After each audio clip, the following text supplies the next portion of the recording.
sejam bem-vindos. Aqui é o professor Antônio. Vamos a mais uma aula. Hoje iremos falar sobre fluidos em repouso. É uma parte da mecânica dos fluidos, mais especificamente a hidrostática. Então vamos à aula. Os fluidos são as substâncias que podem escoar, onde estão inclusos os líquidos e os gases. Quando eles estão em repouso, os estudos da física sobre suas propriedades e comportamentos são classificados como estática dos fluidos. A seguir, iremos detalhar as propriedades gerais dos fluidos, os princípios fundamentais da estática dos fluidos e algumas aplicações práticas. Propriedades gerais dos fluidos. Os fluidos podem ser líquidos ou gases. Entender suas propriedades fundamentais é essencial para compreender fenômenos físicos e aplicações práticas. Uma das primeiras propriedades que iremos ver é a densidade, ou também chamada de massa específica. Existe uma diferenciação entre ambas, entre densidade e massa específica, onde alguns autores vão fazer essa diferenciação levando em consideração se o material é oco ou se não é oco. Mas vamos à definição, depois falaremos sobre a diferenciação entre densidade e massa específica. A densidade, e em alguns casos também chamada de massa específica, é uma propriedade que mede a concentração de massa em um determinado volume. Ela é calculada pela seguinte fórmula: ρ é igual a massa dividido pelo volume ocupado. Essa letrinha que parece um P é uma letra grega que chamamos de ρ, e será essa letra que utilizaremos para falar sobre massa específica ou densidade. Então, ρ é a densidade, que no Sistema Internacional de Unidades tem a sua unidade em quilograma por metro cúbico, uma vez que m é massa e é dado em quilograma, e v é volume dado em metros cúbicos. Existe, é claro, outras unidades que podem ser utilizadas para a densidade, mas todas elas vão seguir massa por volume. Podemos ter grama por litro. Vejamos que o padrão ainda é o mesmo: massa em grama, litro em volume, mas a unidade no Sistema Internacional para a densidade é o quilograma por metro cúbico. Agora que definimos a densidade, podemos falar sobre a massa específica. A grande diferença vai estar que quando eu estiver falando em densidade, por muitas vezes, essa densidade eu vou estar levando em conta toda a massa do objeto e todo o volume do objeto. E quando eu falo em massa específica, nem sempre eu vou estar levando em consideração todo o volume e toda a massa. Como assim? Pensemos em uma bola, e essa bola é oca. Quando eu vou analisar a densidade, eu vou pegar o volume total dessa bola e a massa total dessa bola, e aí vou ter a densidade dessa bola. Mas vejam que eu estou considerando o volume daquela parte que não tem nada, aquela parte oca. Quando eu vou calcular a massa específica, essa parte oca ela não conta, então o volume é menor. Vamos pensar dessa forma. Vamos pensar que eu tenho uma bola, foi feito um vácuo, lá não tem nada, não tem massa nenhuma, mas ocupa um espaço. Se eu desconsiderar esse espaço que não está sendo ocupado, aí estamos falando de massa específica de maneira geral. É claro que podemos ter massa específica igual a densidade. Vamos pensar, temos um bloco, seja de ferro, seja de alumínio, seja de cobre, onde esse bloco é maciço, não é oco. A massa específica e a densidade vão ser as mesmas. Feito essa distinção, agora podemos prosseguir. Outro conceito importante quando falamos de fluido é a densidade relativa, principalmente quando fazemos essa relação com a água. Mas a densidade relativa pode ser em relação a qualquer outra substância. Vamos ao conceito da densidade relativa. Às vezes é conveniente comparar a densidade de uma substância com a da água. E aí temos a densidade relativa dessa substância com a da água da seguinte forma: a densidade relativa é igual à densidade da substância dividido pela densidade da água, onde a densidade da água nós podemos considerar como sendo 1000 kg por metro cúbico, embora o valor valor mais correto seja 998 kg/m3 nos padrões em que temos água a 20 graus Celsius e a uma pressão de 1 atm. Agora, sabendo dessa densidade relativa, podemos fazer uma comparação, por exemplo, da densidade da água com a densidade do ar. A densidade da água é de 1000 kg/m3, enquanto o ar ele possui uma densidade de aproximadamente 1,2 kg/m3 ao nível do mar. O que isso significa? Qual a densidade relativa do ar? Então, o que teríamos que fazer? Pegar esse valor de 1,2 e dividir para 1000. E aí teríamos uma densidade relativa. Neste caso, teríamos um valor muito pequeno, pois se dividirmos 1,2 para 1000, teríamos aí um valor de 0,0012. Vamos a outro exemplo prático. Porque o ferro, cuja densidade é de 7.870 kg/m3, afunda na água, enquanto o gelo, que tem uma densidade de 917 kg/m3, flutua. A resposta, se fizermos a densidade relativa, vamos ver que a densidade relativa do ferro em relação à água vai ser um pouquinho maior do que 7,8. E se fizermos a densidade relativa do gelo em relação à água líquida, vamos ter um valor de 0,9. Então, comparando, o ferro é mais denso do que a água e o gelo é menos denso do que a água. Então, temos como resposta que objetos com densidade menor que a do fluido onde estão imersos, que no caso é a água, eles vão flutuar, enquanto aqueles que têm a densidade maior do que o fluido em que eles estão imersos, eles vão afundar. Assim, o ferro que tem a densidade muito maior do que a água afunda e o gelo que tem densidade menor flutua. A mesma coisa pode acontecer com o óleo, por exemplo. O óleo, quando você coloca na água, ele vai ficar na parte superior se a densidade dele for menor do que a água. Mas o óleo também pode ficar abaixo, na parte de baixo, se a densidade dele for maior do que a da água. E sim, existem óleos que têm densidade maior e tem óleos que têm densidade menor do que a da água. Vejamos algumas densidades ou massas específicas para algumas substâncias ou objetos. Massa específica estimada para o espaço interestelar. Vamos ver que a massa específica seria a densidade, ou seja, o volume total do nosso espaço e a massa que temos na totalidade desse espaço. Então, se pegarmos o volume e a massa, e no caso, se dividirmos a massa que temos no universo e o volume que isso ocupa, vamos ver que a densidade é muito baixa, em torno de 10 a menos 20. Isso é 0 seguido de vários zeros, kg/m3.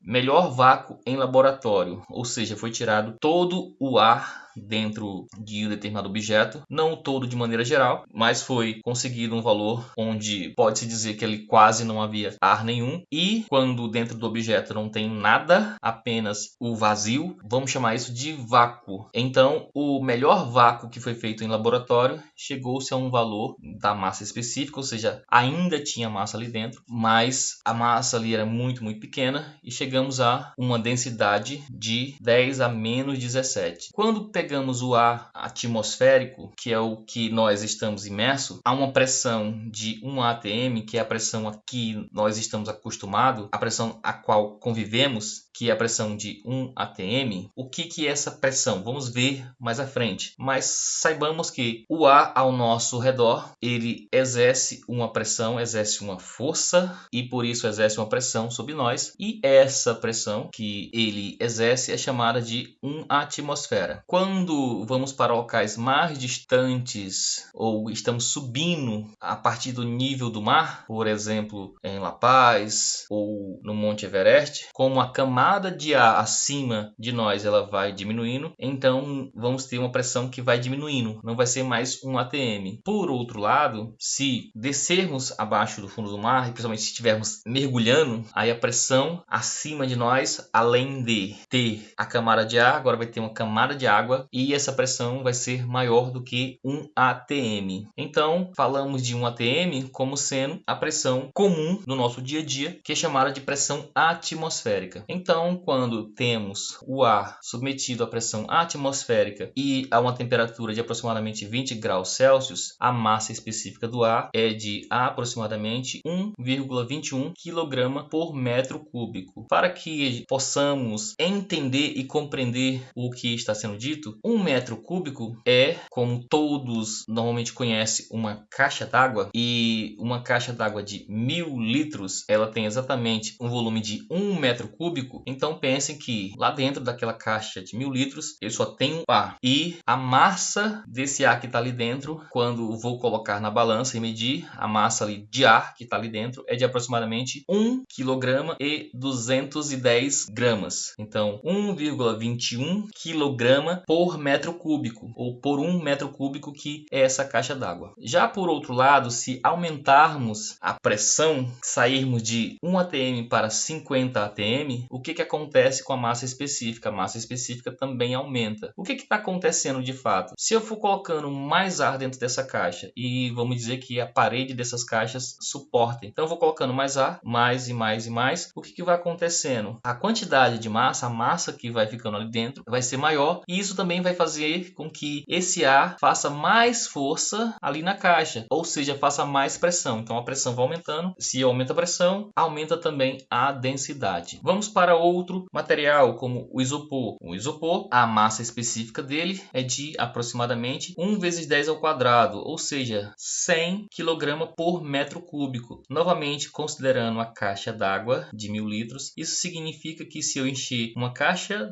de água de 1000 litros com isopor, a massa ali vai ser de 100 kg. Já se pegarmos essa mesma caixa d'água e agora enchermos com gelo, vamos ter um valor aí de 917 kg, ou, escrevendo de outra forma, 0,917 vezes 10 a terceira kg por metro cúbico. Já a água, a 20 graus Celsius de 1 atm, a massa específica é de 998 vezes 10 a terceira kg por metro cúbico, ou seja, 998 kg por metro cúbico, o que muitas vezes vamos arredondar para 1000 kg por metro cúbico. Vemos que se aumentarmos a pressão a qual a água é submetida, a massa específica não muda tanto. Isso já é outra característica, porque aqui podemos perceber que aumentar a pressão na água, que é um líquido, não modifica muito a sua massa específica, ou seja, não modifica muito a sua densidade. Vamos ver que isso está ligado com o que chamamos de material ser compressível ou ser incompressível, que é o caso da água. Neste caso, a água ela é pouco compressível, ou seja, ela é incompressível. Observemos também a água do mar. A água do mar ela vai ter uma grande quantidade de sal dissolvida, e isso faz com que ela aumente a sua densidade, a sua massa específica. Então saímos de 998 vezes 10 a terceira para 1024 kg por metro cúbico, ou seja, 998 kg por metro cúbico para 1024 kg por metro cúbico. Houve um aumento aí de aproximadamente 26 kg para cada metro cúbico quando é adicionado o sal na água. Anteriormente, eu já falei sobre pressão, quando falamos de pressão atmosférica. Agora vamos para a definição do que é pressão. A definição de pressão, nós chamamos e falamos que a pressão é definida como a força exercida perpendicularmente por unidade de área. Então, a fórmula fica como está sendo apresentada aqui. Pressão é igual a força dividida pela área. No sistema internacional, a pressão é medida em Pascal, em homenagem a Blaise Pascal. O Pascal é nada mais nada menos do que o Newton por metro quadrado. A força é dada em Newton, a área em metro quadrado. Então, quando eu tenho 1 Newton por metro quadrado, isso eu vou chamar de Pascal. Então, o sistema internacional, a unidade é o Pascal, que é equivalente ao Newton por metro quadrado. Existe também a pressão atmosférica, que já falei para vocês anteriormente. A pressão atmosférica é a pressão a nível do mar. E 1 atm, fazendo a correspondência com o Pascal, ele equivale a 101.325 Pascal. Então, quando falamos lá anteriormente que a pressão atmosférica era de 1 atm, se quisermos agora falar e modificar ou converter esse 1 atm para a unidade que utilizamos no sistema internacional, que é o Pascal, 1 atm é 101.325 Pascal. No slide anterior, já falamos de duas unidades que utilizamos para medir pressão. Vimos que existe o Pascal e vimos que existe o atm, mas existem várias outras que iremos ver também. Assim, vejamos as unidades de pressão. Pascal, uso, unidade de padrão no sistema internacional, amplamente utilizada em ciência e em engenharia. Exemplo de aplicações dessa unidade Pascal: análise de pressão atmosférica em laboratório e meteorologia, cálculos de pressão em reservatórios e barragens, unidades derivadas ou relacionadas ao sistema internacional, ou seja, a unidade Pascal. Vamos ter o hectopascal. Hecto vem de 100 vezes e vamos utilizar a letra H. Então, um hectopascal é 100 pascal. Seu uso, ele vai ser comum em meteorologia para descrever a pressão atmosférica. Exemplo, ao nível do mar, a pressão atmosférica média é cerca de 1013 hectopascal. Temos também o quilopascal. Um quilopascal, o quilo vem de 1000, significa que é 1000 pascal. O seu uso vai ser usado em engenharia e ciência para medir pressões maiores, como em sistemas hidráulicos e pneumáticos. Exemplo, a pressão em pneus de carro é frequentemente especificada em quilopascal, como por exemplo 220 quilopascal. Outra unidade é o bar. O bar, neste caso, vamos considerar que o bar é 100.000 pascal ou 10 a quinta pascal. Uso amplamente utilizado em hidráulica, pneumática e em medições industriais. Exemplo, as pressões dos pneus de automóvel ou sistema de refrigeração é frequentemente especificada em bar. Exemplo, 2,2 bar seria a pressão de um pneu, por exemplo. Milibar. Se o bar é 100.000 pascal, 1 milibar, eu estou falando de pegar esse bar e dividir por 1000. Então, 1 milibar, eu posso dizer que ele equivale a um hectopascal, é 100 pascal. Onde é que ele vai ser utilizado? Vai ser utilizado em meteorologia e é semelhante ao hectopascal. Exemplo, a pressão atmosférica é frequentemente registrada em milibar, como por exemplo 1013 milibar. Mas existe, além dessas, outras unidades de pressão, como por exemplo o PSI, que vem do inglês, que significa libra-força por polegada ao quadrado. O PSI, o seu uso, ele vai ser muito comum em países que utilizam o sistema inglês, como os Estados Unidos, especialmente em sistemas automotivos, como pressão de pneu. Por exemplo, quando vamos em um posto de gasolina e vamos encher o nosso pneu de bicicleta, de moto ou de carro, normalmente vamos calibrar em PSI, onde normalmente o valor vai variar de 33, 34, 32 PSI para carros. Para moto também há uma variação, assim como para o pneu de bicicleta também uma variação, dependendo do pneu e do veículo e da especificação do veículo. Por exemplo, uma bicicleta pode ir tanto de 26 PSI até 100 PSI, vai depender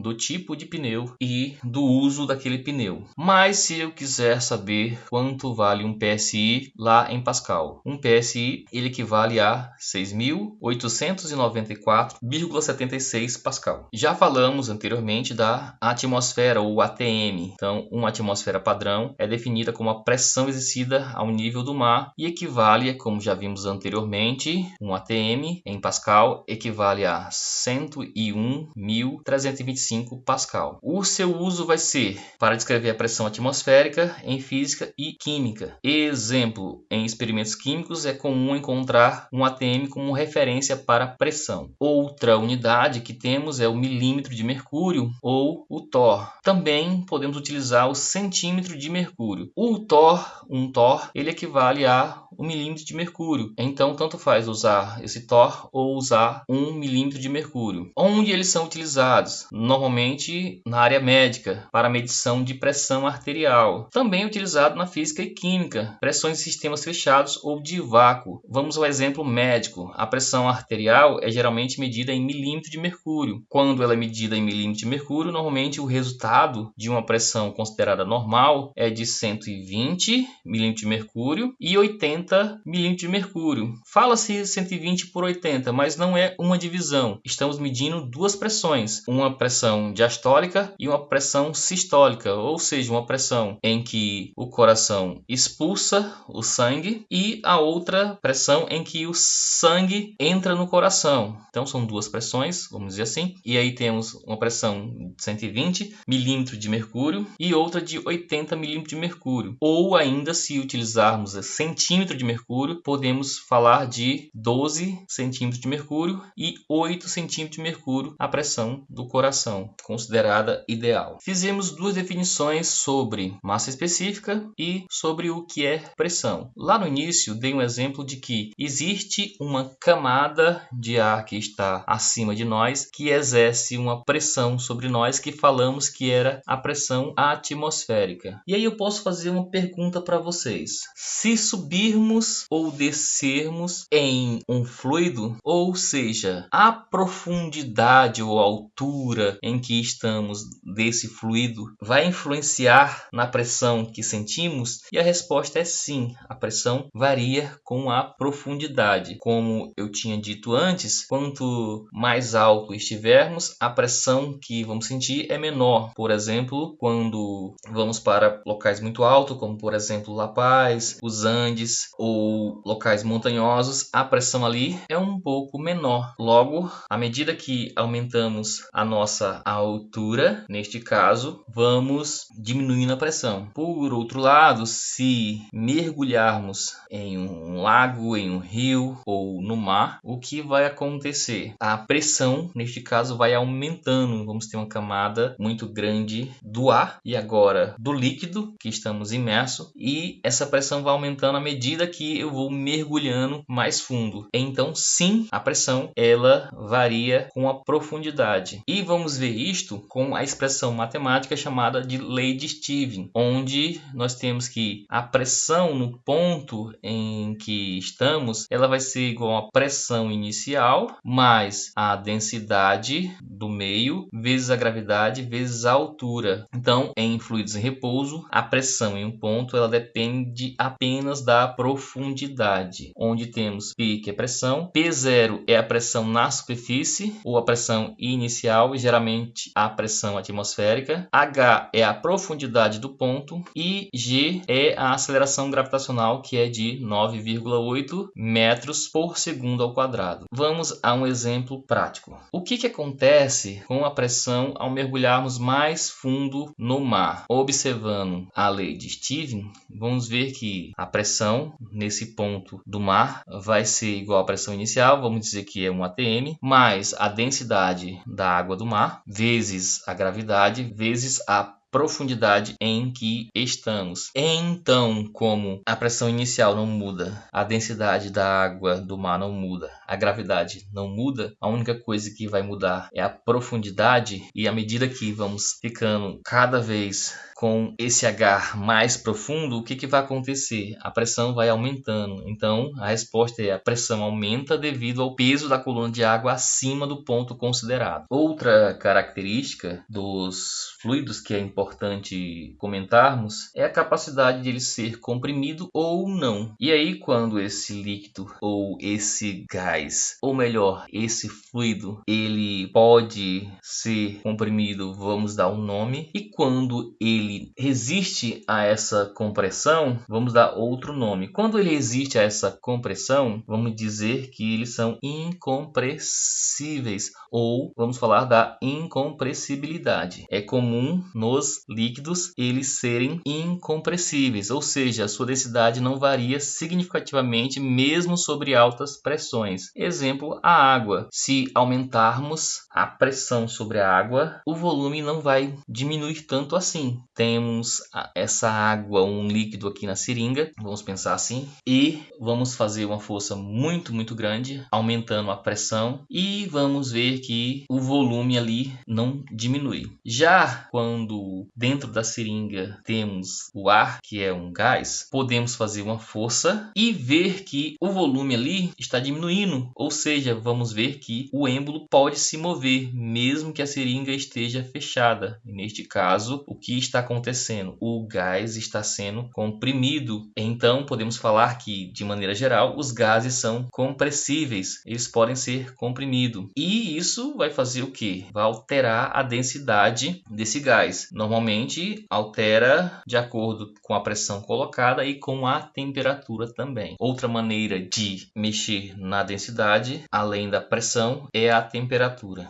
Vejamos agora alguns princípios da estática dos fluidos. Equilíbrio. Fluidos em repouso estão em equilíbrio estático, ou seja, isso significa que a soma das forças que atuam sobre ele é zero, como vimos anteriormente em outra aula. Agora, o que acontece com a pressão neste fluido? Normalmente, se ele está em repouso, podemos dizer que a pressão atua igualmente em todas as direções. E o que podemos falar sobre as forças? As forças, elas atuam em objetos submersos ou flutuantes. E temos dois princípios importantes que utilizaremos na estática dos fluidos, sendo ele o princípio de Pascal e o princípio de Arquimedes, que iremos ver mais à frente. O princípio de Pascal e o princípio de Arquimedes explicam o comportamento dos fluidos. Os princípios fundamentais da estática dos fluidos explicam como a pressão se comporta e como forças atuam em objetos submersos ou flutuantes. Vamos ao princípio de Pascal. O princípio de Pascal ele afirma que uma variação de pressão aplicada a um fluido confinado é transmitida igualmente em todas as direções.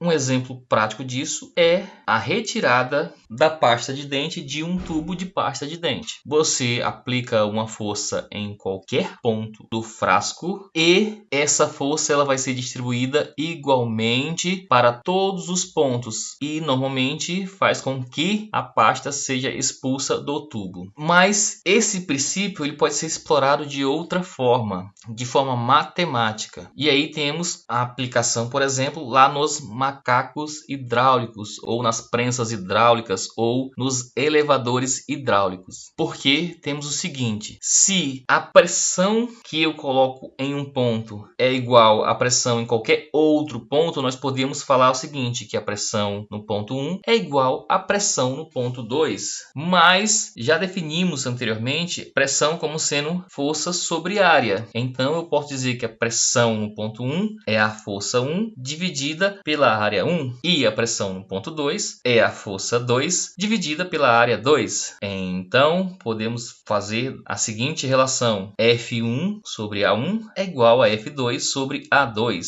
onde esse F1 e F2 são as forças aplicadas e esse A1 e A2 são as áreas correspondentes. Vamos aqui a um exemplo prático. Prensas hidráulicas. Um pequeno esforço pode levantar objetos pesados. Exemplo: em uma prensa hidráulica, se a área 1 é igual a 0,01 metros quadrados e a área 2 é igual a 1 metro quadrado e a força aplicada na entrada for de 50 N, a força na saída será quem? Vamos lá, vamos fazer o cálculo. Quem será essa força na saída? O que vamos fazer? Vamos fazer F1 sobre A1 é igual a F2 sobre A2. Neste caso, conhecemos F1 e A1 e conhecemos A2, mas vejamos que nós não conhecemos F2. Então, o que devemos fazer para conhecer esse F2? Este aqui, ele tem que desaparecer para que possamos isolar F2. Para que possamos desaparecer com esse A2, uma das coisas que tem que fazer é multiplicar por A2 aqui desse lado. Mas o que eu faço deste lado, tem que fazer do outro. Então, multiplicando aqui por A2 e aqui por A2, ficamos com F2 é igual a F1 sobre A1 vezes A2. Então, agora é só substituir esses valores e vamos encontrar quem é essa força de saída, que é a nossa F2.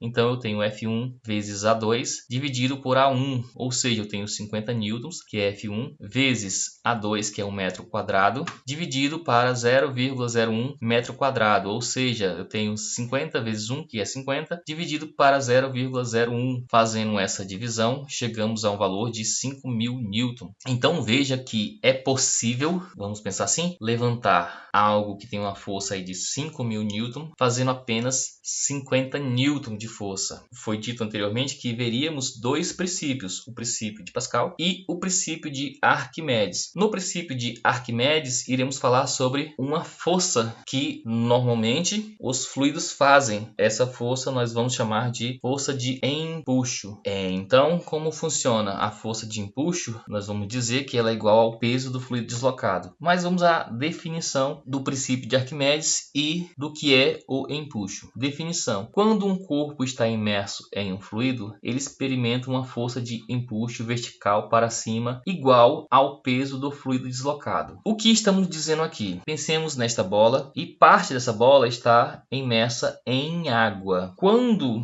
colocamos parte dessa bola na água, o que vai acontecer? Essa bola vai ocupar o espaço da água e vai deslocar a água. Isso no mesmo volume que ela ocupa. Vamos pensar que essa bola tem um volume de 1 litro e foi colocada metade dentro dela da água, ou seja, ela vai deslocar aqui um valor aqui de meio litro, já que ela tem 1 litro e metade dela está dentro da água, então ela vai deslocar meio litro de água. Então, se a força de empuxo é igual ao peso do fluido deslocado, então eu tenho que saber qual é o peso desse meio litro de água. E aí vou saber qual é a força de empuxo que vai aparecer nessa bolinha. Então, a fórmula é esta, para que eu saiba qual é o empuxo. A fórmula é: o empuxo é igual à densidade do fluido deslocado vezes a gravidade vezes o volume deslocado. Então, é possível sim saber qual é a força de empuxo aqui, por exemplo. Qual seria a densidade ou a massa específica da água? Podemos considerar como sendo 1000,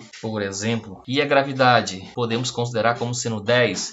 Então, temos 1000 vezes 10. E o volume deslocado? Estamos falando aqui de meio litro. Mas meio litro, isso vale quanto em metros cúbicos? Aí temos que fazer uma transformação, já que eu quero meio litro. E aí, esse meio litro para metros cúbicos, estamos falando aí de 0,005. Então, teria esse valor 0,005 vezes 1000 vezes 10. E aí vamos ter que, nesse caso, a força seria de aproximadamente 50 newtons, a força de empuxo. Voltando aqui à fórmula, a força de empuxo é igual à massa específica do fluido deslocado vezes a gravidade vezes o volume deslocado, onde esse é força de empuxo, V deslocado é o volume do fluido deslocado. Desta forma, podemos falar das condições de flutuação. Como assim? Podemos ver se o objeto está em equilíbrio, se ele nem vai afundar e nem vai flutuar, ou seja, acelerado para cima. Podemos falar que ele pode afundar, ou seja, descer, ou flutuar, ou seja, ir para cima. Então, nós temos três condições. Uma é ficar parado, outra é ir para cima, outra é descer. Então,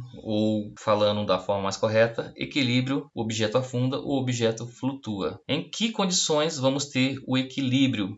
Já que estamos falando de forças, o equilíbrio vai ser quando a força de empuxo for igual à força peso do objeto. Então, quando o empuxo e a força peso do objeto forem iguais, esse objeto nem vai descer e nem vai subir. Logo, ele vai estar em equilíbrio. Mas quando o peso do objeto é maior do que essa força de empuxo, nesse caso ele vai afundar. Vamos pensar o seguinte, que eu tenho um objeto muito denso. Vamos pensar, por exemplo, em um bloco de chumbo. Coloco um pequeno bloco de chumbo aqui. O que vai acontecer? Como o volume que ele vai deslocar vai ser muito pequeno, a força de empuxo vai ser pequena comparado à força peso dele. Logo, a força peso vai ser maior do que a força de empuxo. Então, ele vai ser acelerado para baixo e vai afundar. Por outro lado, nós podemos pegar uma bola mesmo, vamos pensar uma bola cheia de ar e eu afundo toda ela aqui neste líquido. O que vai acontecer? A força peso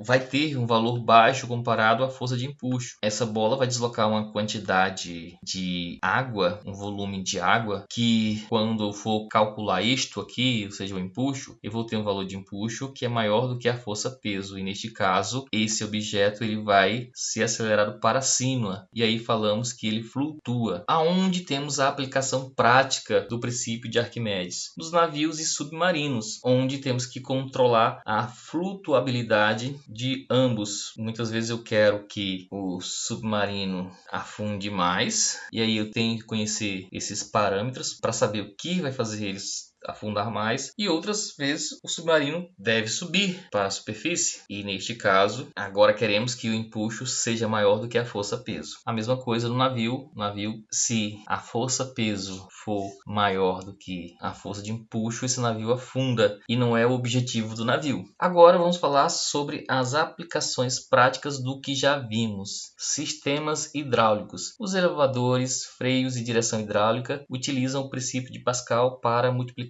forças. Vimos um exemplo lá onde com 50 newton nós poderíamos elevar um objeto que tem um peso de 5.000 newtons. Navegação. Os navios e submarinos utilizam o princípio de Arquimedes para controlar a sua flutuabilidade. Barragens. O projeto de barragem considera a pressão hidrostática que aumenta com a profundidade. Então, quando vou fazer essas barragens, eu tenho que calcular qual é a pressão que vai estar ali no fundo para que a água não rompa essa barragem e aconteça acidentes. Mas aqui não é só barragem de água em hidrelétricas. Vamos estar falando aqui de qualquer tipo de barragem. Por exemplo, já temos caso aqui no Brasil de barragens que se romperam e causaram acidentes lá em Minas Gerais. Se falamos de pressão, podemos também falar sobre os medidores de pressão. Existem vários medidores de pressão, mas o bem clássico é o barômetro, que foi proposto por Torricelli. Então, barômetros são instrumentos utilizados para medir a pressão atmosférica, e vejamos aqui o clássico barômetro de mercúrio, que foi utilizado por Torricelli. Um barômetro de mercúrio utiliza a altura da coluna de mercúrio para representar a pressão. A ideia é a seguinte: aqui nós temos uma coluna cheia de mercúrio, ela estava cheia e foi virada aqui dentro dessa cuba também cheia de mercúrio. E aí o que acontece? Essa coluna de mercúrio, ela tem um peso, e esse peso ele vai exercer uma força aqui sobre esse outro mercúrio que está aqui na cuba. Só que o ar também exerce uma força também nesse mercúrio que está na cuba. Então, o que temos? Nós temos o ar exercendo uma força, impedindo que esse líquido desça. Esse líquido vai querer descer. Tem uma força-peso, uma força de origem gravitacional que puxa esse líquido. Mas, por outro lado, essa força gravitacional ela também puxa o ar que está aqui ao redor. Então, vamos ter o líquido aqui querendo descer e vamos ter o ar impedindo esse líquido de descer. E aí, o que acontece nessa briga? Se tivermos a força-peso, como já vimos no princípio de Arquimedes, maior do que o empuxo nesse caso, vamos pensar assim, ou a pressão atmosférica neste caso está sendo feito, o que vai acontecer? Esse líquido ele vai descer até que a força seja igualzinha à força-peso. E é exatamente isso que acontece. Foi colocado um tubo aqui de 1 metro cheio, mas como o mercúrio tem uma densidade muito alta, o que acontece? A força-peso é alta e ele vai descendo até chegar a uma altura de 76 centímetros ou 760 milímetros de mercúrio. Por isso agora vocês vão entender por que falamos também de milímetros ou centímetros de mercúrio, porque essa é uma maneira também de utilizar e de medir baseada na coluna de mercúrio. Então 76 centímetros de mercúrio ou 760 milímetros de mercúrio equivale ao que chamamos de um atm ou 101.325 Pascal. Essa é a pressão atmosférica. Então, a fórmula aqui, a pressão atmosférica é igual à densidade do mercúrio, que é representado pela letra Hg, vezes a gravidade, vezes a profundidade. E neste caso, a profundidade, estamos vendo que é, ou a altura da coluna de mercúrio é de 760 milímetros ou 76 centímetros. Desta maneira, podemos também falar que o que estamos vendo, essa parte que estamos estudando, que chamamos de hidrostática, também é relevante para a questão de reservatórios. E aí vamos falar sobre a hidrostática e os reservatórios. Aonde é que ela tem a sua importância? Em projeto de estruturas. É preciso fazer cálculos precisos para segurança, uma vez que o reservatório ele deve suportar a pressão ali no fundo. Logo, quando se pensa em grandes reservatórios, é preciso também fazer cálculos para saber qual é a pressão que aquele fluido vai fazer no reservatório. Outra coisa que podemos abordar é a distribuição de pressão. Vamos ver que a pressão nesses reservatórios ela vai aumentar linearmente com a profundidade. Então, quanto mais profundo for um reservatório ali na parte de baixo, quando fazemos uma análise pela lei de Stevens, vamos ver que quanto mais profundo for esse reservatório, maior é a pressão lá no fundo. Análise hidrostática, ela vai ser fundamental para barragens e tanques. A análise hidrostática é fundamental para projetar barragens e tanques de água, onde a pressão nas paredes aumenta com a profundidade. Já falamos anteriormente, quando vimos o princípio de Arquimedes, sobre flutuação e empuxo. Vamos a alguns exemplos.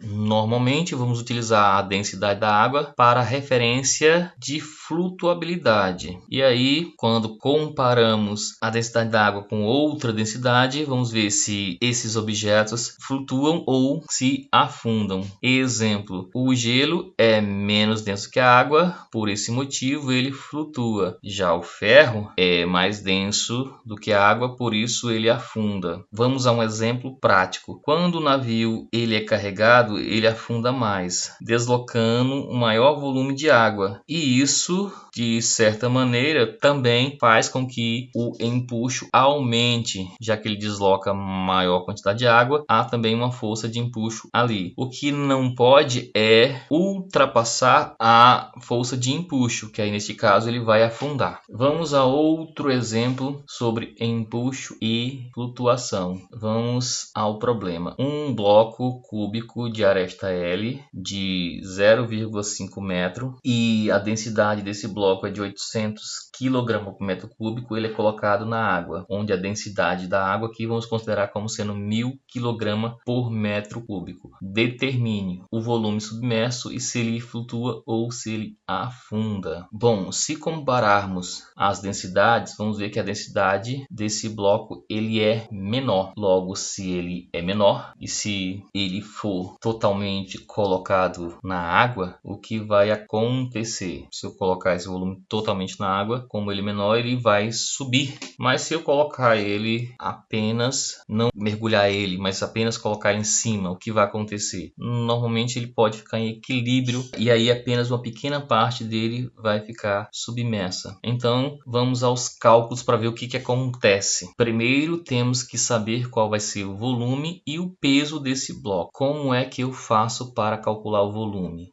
Já que ele tem uma aresta L de 0,5 metros, então eu devo multiplicar esse 0,5 por 0,5 por 0,5, ou seja, eu vou fazer esse L ao cubo. E aí chegamos ao volume. Então 0,5 vezes 0,5 vezes 0,5, isso dá 0,125 metro cúbico. Então este é o volume do nosso cubo. Agora eu preciso saber qual é o peso desse bloco. E para sabermos o peso do bloco, vamos fazer massa vezes gravidade. É como definimos o peso. Só que nós não temos a massa. A única coisa que foi dado foi a densidade e a aresta. Mas já encontramos o volume. Então temos o volume e a densidade. Mas se utilizarmos a equação de massa específica ou de densidade, nós podemos encontrar qual é a massa. Vamos lembrar da equação. A equação diz que a densidade é igual a massa dividido pelo volume. Então, nós podemos dizer que massa é igual a densidade vezes o volume. E é isso que vamos fazer. Vamos pegar essa massa. A massa é quem? É a densidade vezes o volume. Como já temos as duas coisas, a densidade e o volume, podemos fazer essa multiplicação. Ou seja, podemos fazer a densidade, que é 800 kg por metro cúbico, vezes o volume, que é 0,125 metros cúbicos. E multiplicar pela gravidade, que é 9,8. Fazendo essa multiplicação, equação, vamos chegar a um valor de 980 newton. Então, este é o peso do bloco. Como eu disse anteriormente, se colocarmos esse bloco sobre a água, o que vai acontecer? Uma parte dele pode sim ficar dentro da água, mas que parte? Isso vai depender do seguinte: para que ele fique em equilíbrio, nós vamos saber que a força de empuxo tem que ser pelo menos igual à força-peso. Então, é isso que iremos utilizar. Nós sabemos qual é a força-peso, nós sabemos que para ele ficar em equilíbrio, ele precisa pelo menos fazer uma força de empuxo igual à força-peso. E é esse raciocínio que iremos utilizar para calcular qual é o volume submerso deste bloco cúbico. Então, vamos ao cálculo. O empuxo vai ser igual à densidade da água vezes a gravidade vezes o volume submerso. Neste caso, nós vamos considerar que o empuxo tem que ser 980 newton. Então, temos o seguinte: o empuxo, que é 980 newton, vai ser igual à densidade da água, que é 1000, vezes a gravidade vezes o volume submerso. Mas como queremos o volume submerso, temos que o volume submerso vai ser 980 dividido por 1000 vezes 9,8. Fazendo essa divisão, vamos chegar num valor de 0,1 metro cúbico, ou seja, o volume que fica submerso é menor do que o volume total, ou seja, ele não afunda totalmente, tem uma parte ali que está fora da água. Neste caso, podemos até falar da porcentagem que fica fora da água. Se o bloco como todo tem 0,125 metro cúbico e apenas 0,100 está submerso, então tem uma porcentagem aí que vamos falar que equivale a 80% do bloco submerso, e nós temos ali 20% fora da água. Conclusão do exemplo: o bloco ele vai flutuar porque, como foi dito antes, a densidade do bloco é menor do que da água. Neste caso, quando a gente fala flutuar, ele vai estar ali em equilíbrio. Flutuar, se eu imergir totalmente ele, o que vai acontecer? Ele vai subir, mas como eu não coloquei ele totalmente dentro da água, só uma parte dele está dentro da água, a gente está dizendo ali que ele está flutuando. Princípio aplicado. Este exemplo demonstra o princípio de Arquimedes em ação, onde o empuxo é igual ao peso do fluido deslocado. E para resolver ele, nós precisamos do equilíbrio de forças. O bloco atinge o equilíbrio quando o volume submerso desloca água suficiente para gerar um empuxo igual ao seu peso. Encerramos a nossa aula por aqui. Bons estudos e até a próxima. Tchau, tchau.